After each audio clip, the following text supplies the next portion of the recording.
नमस्कार, मैं हूं नंदिता कुडेशिया और आप देख रहे हैं डीएनपी इंडिया। उत्तर प्रदेश में विधानसभा चुनाव आने से पहले तमाम राजनीतिक दल हर तरह के जोड़ तोड़ में लग गए हैं। इस बार सभी दलों के निशाने पर ब्राह्मण वोट बैंक है।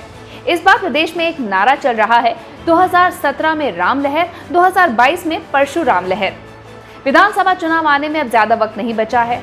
ऐसे में एसपी, बीएसपी, कांग्रेस समेत तमाम विपक्षी पार्टियां ये जानती हैं कि सूबे का ब्राह्मण वोट बैंक का एक बड़ा हिस्सा बीजेपी सरकार से नाराज है और इसी का फायदा उठाने के लिए सभी पार्टियां जुट गई हैं। मायावती ने मिशन ब्राह्मण की शुरुआत कर दी है।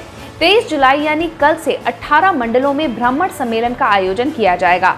इन सम्मेलनों के आयोजन की जिम्मेदारी पार्टी ने महासचिव सतीश चंद्र मिश्र को सौंपी है और शुरुआत होगी अयोध्या से। समाजवादी पार्टी ने भी परशुराम की मूर्तियां लगाना शुरू कर दिया है। जिले में कई जगह पर मूर्तियां स्थापित की जा रही हैं। लखनऊ में तो 108 फुट ऊंची परशुराम की प्रतिमा लगाई जा रही है। कांग्रेस भी ब्राह्मण नेताओं को 2022 चुनावों के लिए बड़ी जिम्मेदारी दे सकती है। उधर बीजेपी ने कांग्रेस के ब्राह्मण चेहरा माने जाने वाले जितिन प्रसाद को पहले ही पार्टी में शामिल कर लिया। इसके अलावा केंद्रीय मंत्रिमंडल के विस्तार में भी यूपी से एक ब्राह्मण चेहरे को जगह दी गई है। अब सवाल ये है कि ब्राह्मण वोट बैंक ही सबके निशाने पर क्यों है? यूपी की राजनीति इस बात की गवाह रही है कि राज्य का तीसरा सबसे बड़ा वोट बैंक ब्राह्मण जिसके साथ भी खड़ा हो जाता है, सत्ता उसी के हाथ लगती है। यूपी के 21 मुख्यमंत्रियों में 6 ब्राह्मण रहे और एनडी तिवारी तो 3 बार सीएम रहे। ब्राह्मणों ने 23 साल तक यूपी पर राज किया। जब सीएम नहीं भी रहे तो भी मंत्री पदों पर उनकी संख्या और जातियों की तुलना में सबसे बेहतर रही। एक अनुमान के मुताबिक प्रदेश में ब्राह्मण वोटरों की संख्या 10 से 11% है। साल 2007 के चुनाव में बीएसपी ने 56 ब्राह्मण उम्मीदवार उतारे थे। इनमें से 41 विधायक बने। 2012 में सरकार बनाने वाली समाजवादी पार्टी के पास 21 ब्राह्मण विधायक थे। 2017 के विधानसभा चुनाव में कुल 56 ब्राह्मण विधायक जीते थे। इनमें से 46 भाजपा के टिकट पर जीते।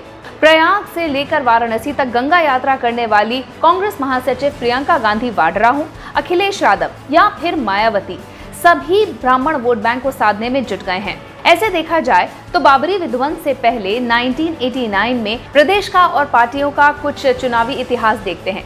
कांग्रेस की बात करते हैं।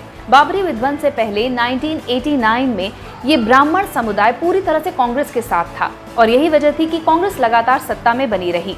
बीजेपी की बात करते हैं। राम मंदिर आंदोलन के दौरान ये ब्राह्मण वोट बैंक बीजेपी के साथ आ गया। नतीजा ये हुआ कि विधानसभा चुनाव में बीजेपी को सफलता मिली। साल 2000 के करीब बीजेपी की सोशल इंजीनियरिंग के चलते ये वोट बैंक बीजेपी से थोड़ा सा दूर हो गया। साल 2005 में बहुजन समाज पार्टी ने दलित कार्ड के साथ ब्राह्मण कार्ड भी ऐड कर दिया। पार्टी की तरफ से बड़ी संख्या में ब्राह्मण सम्मेलन का आयोजन किया जाने लगा। इसका फायदा मायावती को साल 2007 के विधानसभा चुनाव में हुआ। पार्टी पूर्ण बहुमत के साथ सत्ता पर काबिज हुई। 2012 में जब अखिलेश यादव मुख्यमंत्री बने तो उन्होंने बीजेपी के ब्राह्मण वोट बैंक को छांटना शुरू किया। सत्ता में रहते हुए उन्होंने जनेश्वर मिश्र पार्क बनवाया। साथ ही परशुराम जयंती पर उन्होंने छुट्टी की घोषणा कर दी। पार्टी के कार्यालय में अब भी परशुराम जयंती मनाई जाती है। 2012 में सरकार बनाने वाली समाजवादी पार्टी के 21 विधायक ब्राह्मण थे। इधर बीजेपी को ये मालूम है कि ब्राह्मण वोटर्स इस वक्त उनसे थोड़े से नाराज हैं। उनकी नाराजगी को दूर करने के लिए पार्टी को एक बड़े ब्राह्मण चेहरे की जरूरत थी। कांग्रेस छोड़ बीजेपी में शामिल हुए जितिन प्रसाद इसी समस्या का समाधान है। उत्तर प्रदेश में जितिन प्रसाद को एक बड़ा ब्राह्मण चेहरा माना जाता है। हालांकि उनसे कितना फायदा होगा बीजेपी को विधानसभा चुनाव में, ये तो वक्त ही बताएगा। राजनीतिक विश्लेषक ये मानते हैं कि इस बार उत्तर प्रदेश की राजनीति बहुजन समाज पार्टी की ओर जाती दिखाई दे रही है। मायावती अगर दलित वोट बैंक के साथ साथ ब्राह्मण वोट बैंक को भी साध लेती हैं तो सत्ता से वो ज्यादा देर तक दूर नहीं रह पाएंगी और ये राह उनके लिए आसान हो जाएगी। पिछले 3 बार के चुनाव ये बताते हैं कि जिस भी पार्टी में सबसे ज्यादा ब्राह्मण विधायक हैं, सत्ता की चाबी उन्हीं के हाथ रही है। अब परशुराम लहर का जादू कितना चलेगा, ये तो आने वाला वक्त ही बताएगा। फिलहाल इस रिपोर्ट के बारे में आपका क्या कहना है, कमेंट सेक्शन में जरूर अपनी राय रखिए। साथ ही अगर अब तक आपने हमारा चैनल सब्सक्राइब नहीं किया तो जल्दी इसे सब्सक्राइब, लाइक और शेयर कीजिए। नमस्कार।